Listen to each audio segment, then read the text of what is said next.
महाशिवरात्रि की पावन कथा। प्राचीन समय की बात है। एक घने जंगल में गुरु दत्त नामक एक शिकारी रहता था। वह पशुओं का शिकार करके अपने परिवार का पालन पोषण करता था।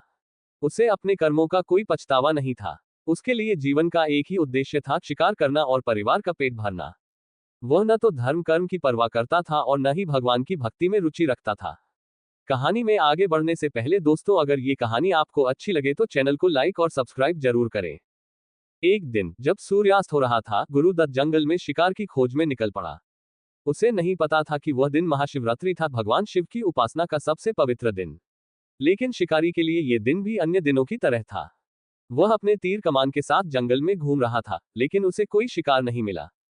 थककर वह एक ऊंचे बेल वृक्ष पर चढ़ गया और वहां बैठकर शिकार का इंतजार करने लगा।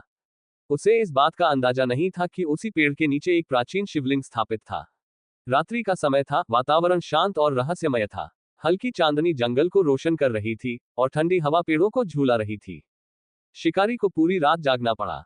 वह जैसे जैसे ऊँघता, कभी उसके हाथ से बेलपत्र गिरते तो कभी उसके पैरों से पानी टपकता। बेल वृक्ष की पत्तियां और पानी, जो उसने अपनी प्यास बुझाने के लिए रखा था, सीधे नीचे शिवलिंग पर गिर रहे थे। अनजाने में ही वह भगवान शिव की पूजा कर रहा था, लेकिन उसे इसका ज्ञान नहीं था। पूरी रात जागने के कारण उसका हृदय थोड़ा संवेदनशील हो गया था। अब उसमें क्रूरता की जगह थोड़ा धैर्य और शांति आ रही थी, लेकिन उसे इसका एहसास नहीं था। रात के अंतिम पहर में एक सुंदर हिरण पानी पीने के लिए वहां आया। शिकारी ने तीर कमान संभाला और उसे मारने की तैयारी करने लगा। तभी हिरण ने एक मृदु वाणी में कहा, हे शिकारी, मुझे अभी मत मारो।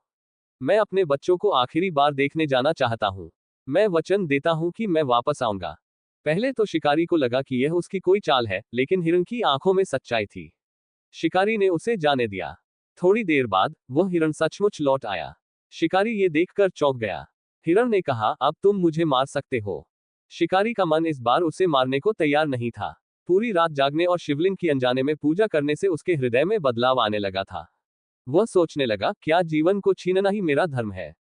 क्या मैं अपने परिवार का पेट भरने के लिए किसी और के जीवन को समाप्त कर सकता हूं? शिकारी अपने विचारों में खोया हुआ था कि अचानक एक दिव्य प्रकाश प्रकट हुआ। वह प्रकाश अत्यंत तेजस्वी था, जिससे पूरा जंगल प्रकाशित हो गया। उसमें भगवान शिव स्वयं प्रकट हुए। उनका सौम्य स्वरूप देखते ही शिकारी भावविह्वल हो गया और झट से उनके चरणों में गिर पड़ा। भगवान शिव मुस्कुराते हुए बोले, हे शिकारी, तुमने अज्ञान में ही सही, लेकिन महाशिवरात्रि का व्रत रखा।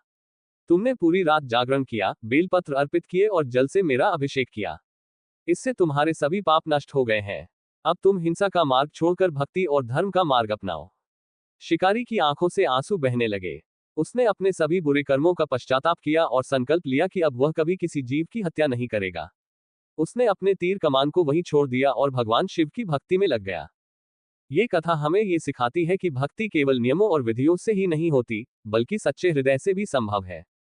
यदि एक निर्दयी शिकारी भी अनजाने में शिव की पूजा कर ले और उसके जीवन में परिवर्तन आ जाए, तो सच्चे मन से शिव आराधना करने वालों को कितने बड़े आशीर्वाद मिल सकते हैं। महाशिवरात्रि हमें आत्मशुद्धि, जागरण, संयम और भगवान शिव के प्रति अटूट भक्ति का संदेश देती है।